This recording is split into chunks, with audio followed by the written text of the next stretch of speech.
Minasan konnichiwa! We are going to be talking about underrated anime that you guys should absolutely watch.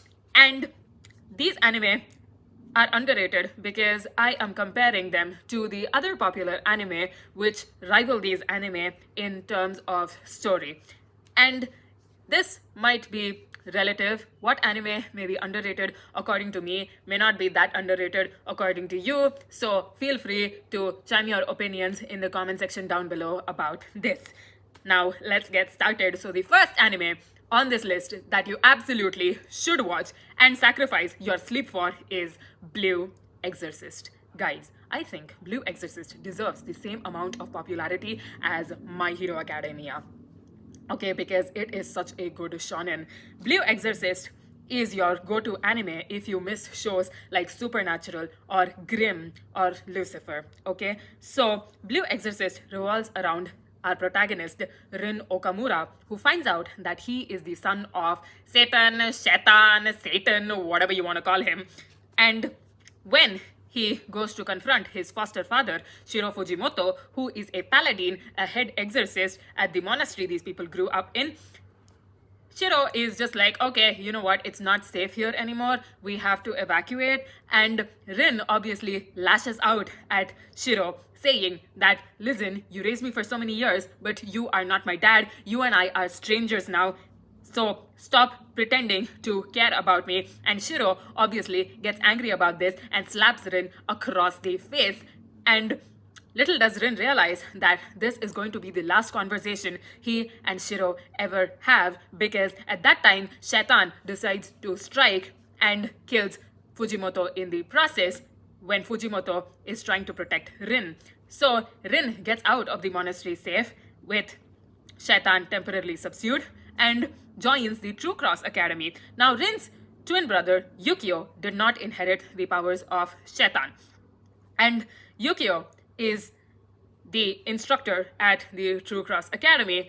And Rin is just like, bro, not fair. How did you know all of this before me?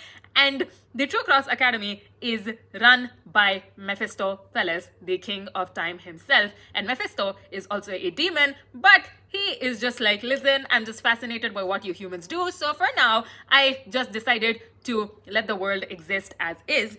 And Blue Exorcist does such a good job in making you connect with the characters emotionally. You will relate to some character or the other. And that's what I love about this anime, because in season 5, when all the answers are revealed and when almost everything comes together, you will be almost moved to tears, because unlike Supernatural, that does not exactly explain what happened between John and Mary Winchester, Blue Exorcist actually gives us the details about what happened on that fateful night between Shaitan and Rin and Yukio's mother, and how Shiro Fujimoto is involved in all of this. The show takes its time to establish the character of Rin and Yukio's mother and Shiro Fujimoto prior to when he was a very good dad. Now, I'm not going to reveal the spoilers for Blue Exorcist Season 5 because I think that's something you need to experience yourself, because it's one hell of an emotional ride, especially if you are a sucker for the emotional One Piece flashbacks or Jiraiya's death in Naruto Shippuden. And even though it's kind of predictable, it still manages to give you a gut punch. And I don't know if this is an unpopular opinion, but I really think that Rin Okamura works as a protagonist. Even though he is very impulsive, you can actually see his character development at a perfect pace. And I also love how Yukio develops as a character. I can't wait for the next season of Blue Exorcist. I also love how they did not paint Shaitan as the generic villain who just wants to destroy the world, because Shaitan here actually has a heart, and he actually realizes that he is almost equal to God, and he just wants to be with Rin's mother. And also, he did not just become evil out of the blue.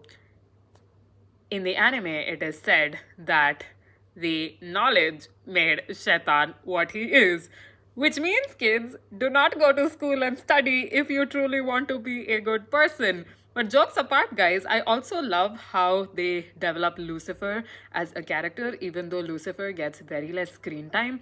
Lucifer is just like, hey, I just want a world where everybody is fair to each other and everything, and that's why I am desperate for a human vessel. And I just like how they integrated the research angle also into it, because turns out that Mephisto is like the only way to delay the end of the world on the demon's hands is by convincing the demons that they need human vessels to survive on Earth.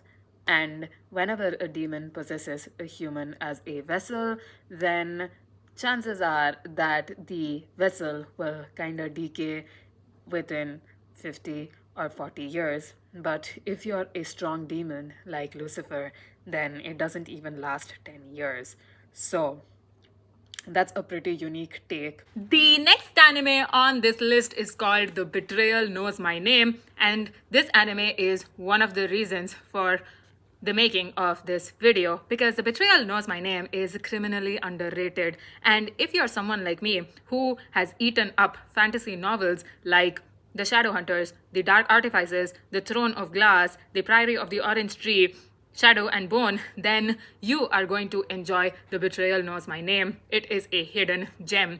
The Betrayal Knows My Name is like a YA fantasy novel come to life, down to the artwork and the charismatic characters. They don't make fantasy anime like these anymore, because fantasy anime now feel like they've been written by 5-year-olds. And barring Bye Bye Earth and Cleavertest, I don't think there are any good fantasy anime out there that have been released in the past 10 years. So The Betrayal Knows My Name revolves around our protagonist Yuki, because if you happen to be the best guy or the best girl in anime, then 75 to 80% of the time your name will end up being Yuki. So Yuki happens to be an empath, which means he can feel your pain and your suffering and can heal you emotionally and physically.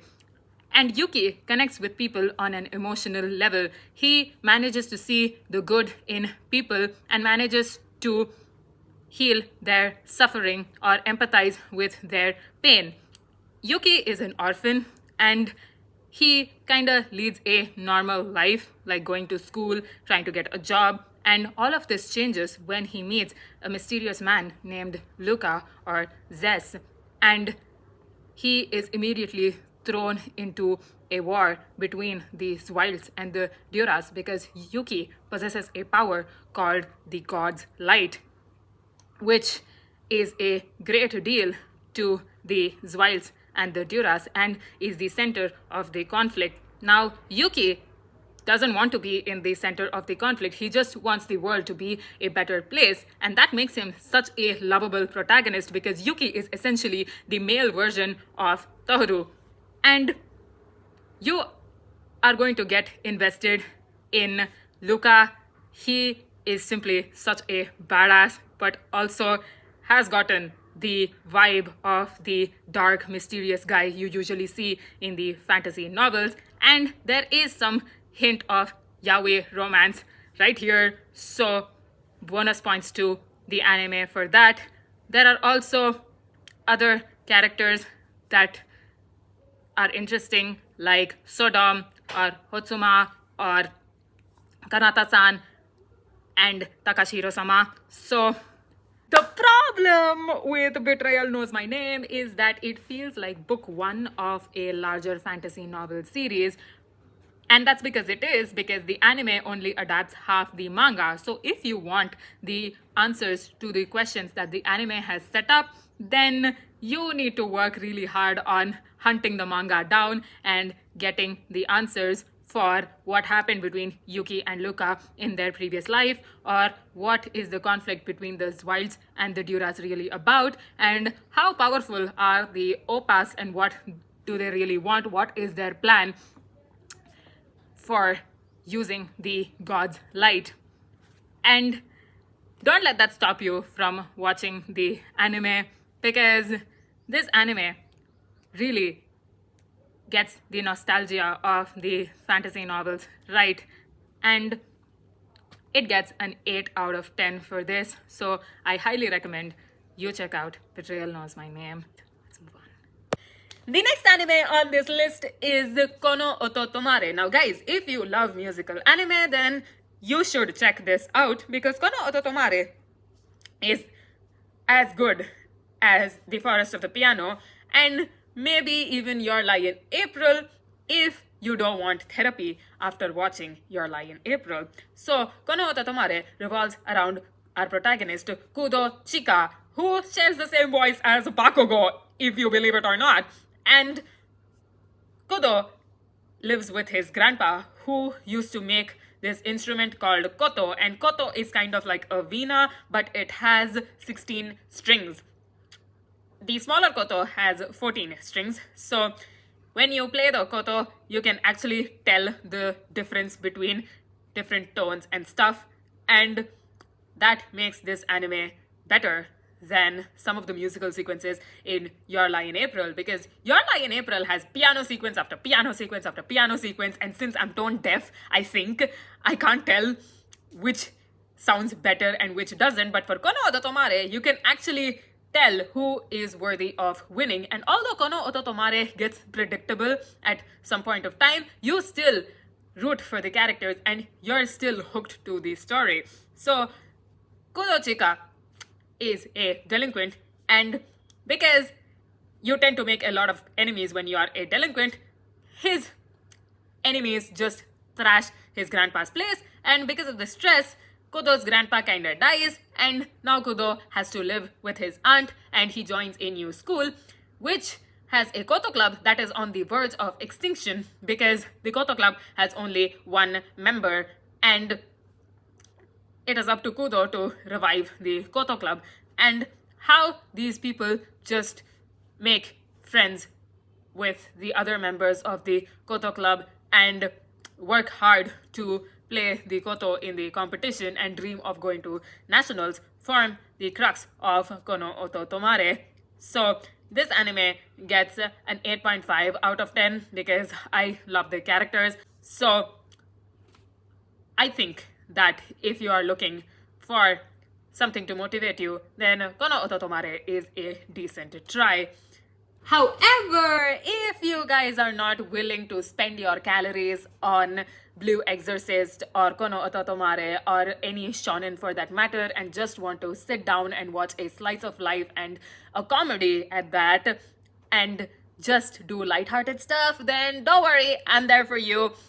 We've got My New Boss is Goofy. Although My New Boss is Goofy has some predictable plot lines, it doesn't stop you from getting engaged to the story, okay? I nearly died laughing every episode, and I know that comedy is relative, but trust me when I tell you, you can't help but fall in love with the characters of this show, and you are going to relate to somebody or the other in any way, even if it is 5% or 10%. So My New Boss is Goofy revolves around Momose, who is working at this company under his boss, who is very, very abusive. He throws stuff at Momose, scolds Momose for no reason. Basically, all of our bosses from the company.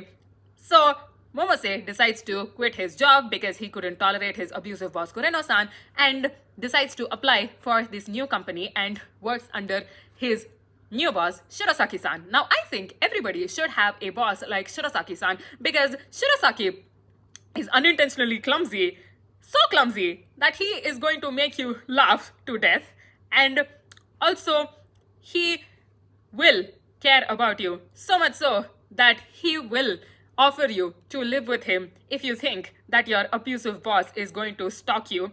And if he really loves you, then he is going to take you to visit his grandma.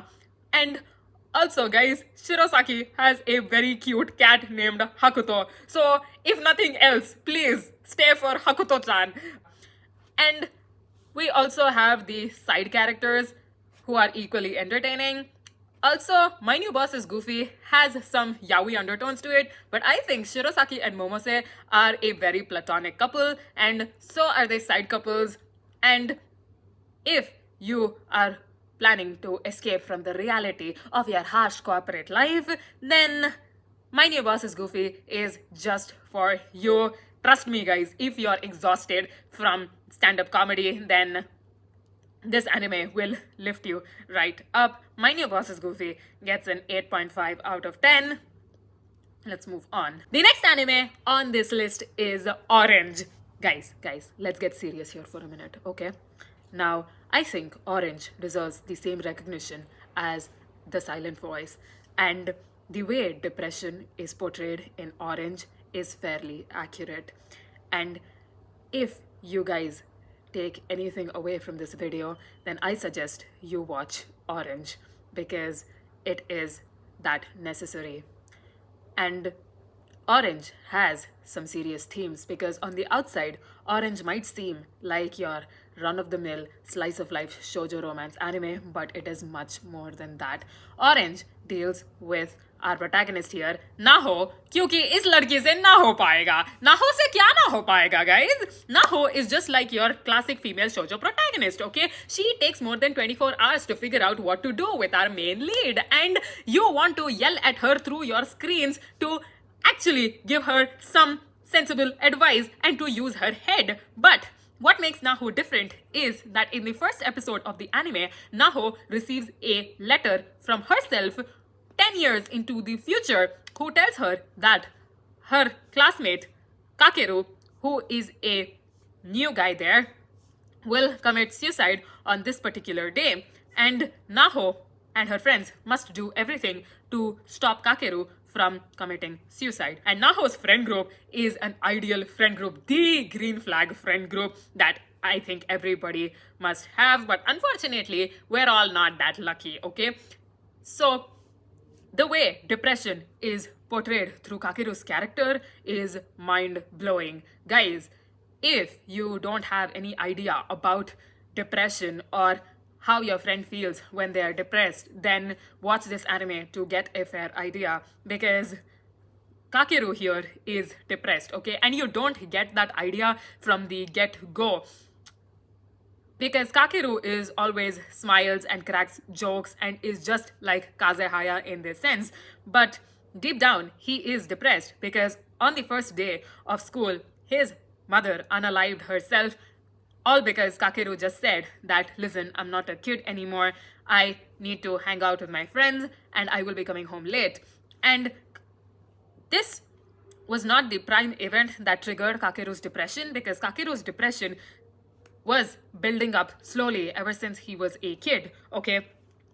First his parents divorced, then his mother was hell-bent on unaliving herself and was too paranoid about it. And also Kakeru had some bad days in his first year of high school, and when he finds out what his mother really wanted to say to him, then he just decides to unalive himself. And the saddest part is Naho and her friends finding this out 10 years later and carrying that regret with them for the rest of their lives. Now, guys, I know most of us are not lucky enough to have a friend group like Naho, but if you guys really are struggling with depression, then it is important to ask for help. And I get it, guys. It is hard to ask for help, okay? Because everybody might tell you that, hey, this is just a phase. Make it through tomorrow. Wait for some time. Things will get better.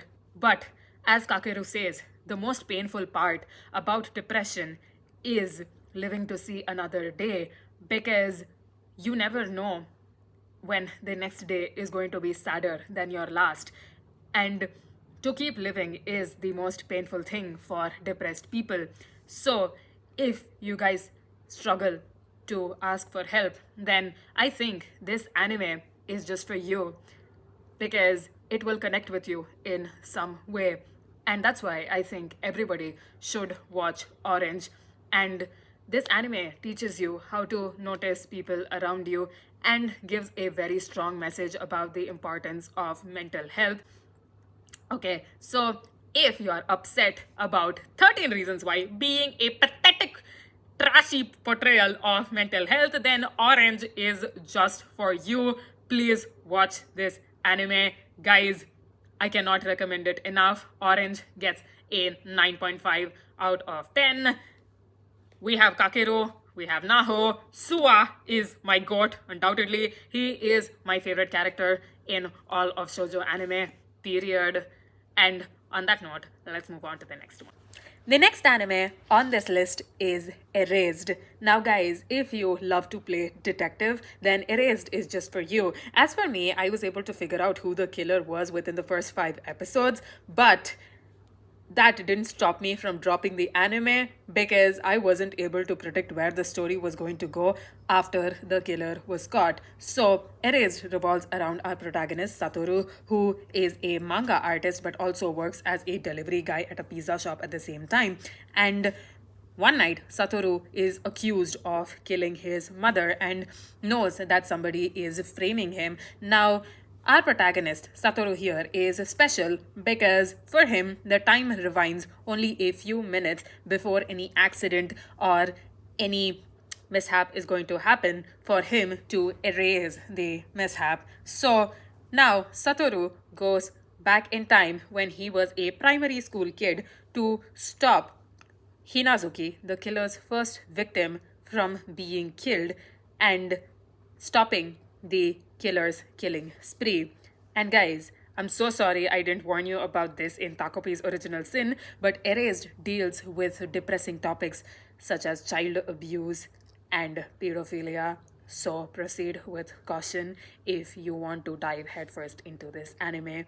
And Erased gets an 8 out of 10. Let's move on.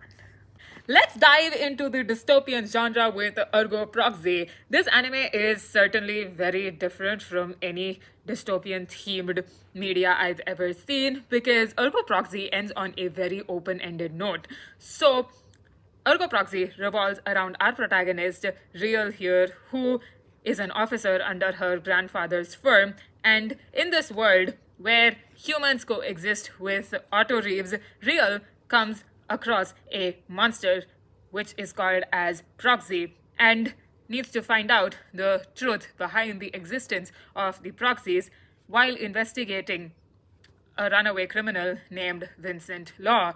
And she also has Daedalus supporting her.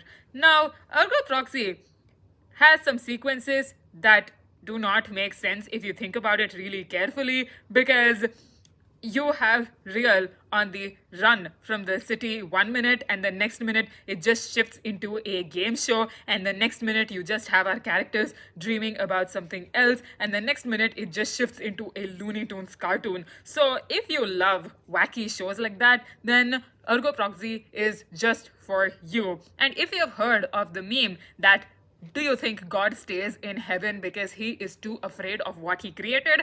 That is the crux of Ergo Proxy, although it is kind of revealed to us in the end. So, if you want to twist your brain with this, then go ahead. Ergo Proxy gets an 8 out of 10.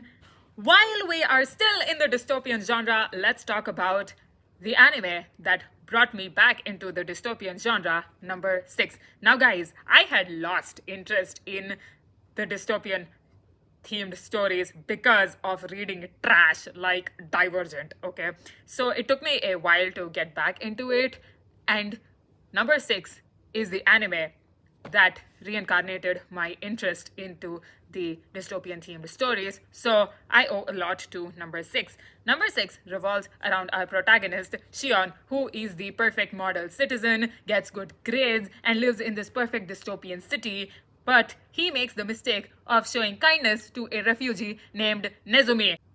So Shion gets caught for this and is reduced to a mere cleaner and is just working in the city. But he notices something really strange going on with the geriatric population in the city and also the spread of a new virus in the city. So the bond between Shion and Nezumi is very realistic because obviously when you are on the run, you won't have time for a healthy green flag relationship. So the way these two just come to an agreement to never lie to each other again, and how they slowly fall for each other while acknowledging each other's flaws, is too beautiful to see. I also love the supporting cast of number six, and I'm glad that it ends on a very good note, because if one of our MCs were to die, then I would have to take 3 years of therapy. That's how attached you get to the characters. So, number six gets an 8 out of 10. If you love dystopian movies, then I highly recommend you check this anime out. It's only 11 episodes and it'll go by in a flash. The next anime on this list is Mononoke. And guys, if you are interested in horror but you don't want jump scares and you feel like the horror movies are getting too tropey, then Mononoke is just for you. Mononoke is really old. It released way back in 2009, but that doesn't mean that it is outdated, because Mononoke has one of the greatest storylines for ghosts that I've ever seen. And Mononoke revolves around our Kusuriyuri, or the medicine seller, who is an exorcist, and he needs the truth, form, reason, or regret of a Mononoke or a ghost to draw his sword out so that he can go into this alternate dimension and can kill the Mononokes that have been haunting people. So please watch Mononoke for its art style. You will feel like you are in ancient Japan, and Mononoke is a visual spectacle. Each and every frame looks like a painting, and Mononoke keeps you invested in the story. I think Mononoke is better than Junji Ito, because Junji Ito never gives explanations for why his curses exist in his manga. They are just there. It just gives you the scare and leaves. There's no payoff. It's just build up after build up. But in Mononoke, there is a payoff after the build up, and this is what gives Mononoke a 9 out of 10. I can't wait for the third movie that comes out and where this Kusuriyuri goes. And I also wish I got to know Kusuriyuri a little bit better, and I cannot recommend Mononoke enough, especially if you're a history freak. The next anime on this list is Japan Sings 2020. Now, guys, this anime may not be for everybody because it is brutally honest in its portrayal of how terribly a natural disaster can wreck one's country and one's life. And we all know how prone Japan is to earthquakes, and this anime showcases the struggles of the survivors and how our protagonists deal with the aftermath of the earthquake. And this anime will wreck your heart, as it does a very good job in keeping you emotionally invested in a character and just kills off the character. And it doesn't do all of this in one episode. The anime kills off characters as the episodes go by, and you won't even see their death coming. Like, you feel the actual stakes here. Our characters are in real danger, and once a character you're really attached to dies, you just keep staring at your screen being like, oh my god, I can't believe they actually did that. So full props to the anime on that. An unpopular opinion, I think Japan Sings 2020 is better than Tokyo Magnitude 8.0, because in Tokyo Magnitude 8.0, I knew that this girl's brother actually died and was imaginary, okay? I have seen Goodnight Mommy, so you're not fooling anybody here. Although Tokyo Magnitude 8.0 is also a fairly good anime, Japan Sings 2020 takes the cake here for its brutality and for the dark places it goes to. And this anime also has sequences which makes you feel hopeless, like our characters. Like, there is this one scene where these two kids are stranded on this lifeboat, and the old man who is taking care of them is just eaten by sharks and seagulls, and these poor kids are low on food, stranded in the middle of the sea. They have nowhere to go, and they just keep looking out for help. So in sequences like these, I think this anime can rival Grave of the Fireflies, and Japan 6 2020 gets a 7.5 out of 10 for this. And some of you might feel that this anime goes too political at some point, but guys, being a foreigner, I really think that we have more political drama here. So I don't actually care if an anime gets political or anything. Okay, I've watched One Piece, so I don't know if that counts as a qualification, but hey, it is what it is. So that aside, if you really want to get traumatized and if you think you can challenge yourself after watching Berserk, then try this anime out. And that's a wrap on the underrated anime you guys should absolutely check out. Do let me know which anime you're going to give a shot to. And if you guys have any other recommendations, I would love to check it out. Please let me know in the comments down below. Until then, arigato gozaimashita. Thank you so much for making it till here. I can't appreciate you enough. I'll see you in the next one.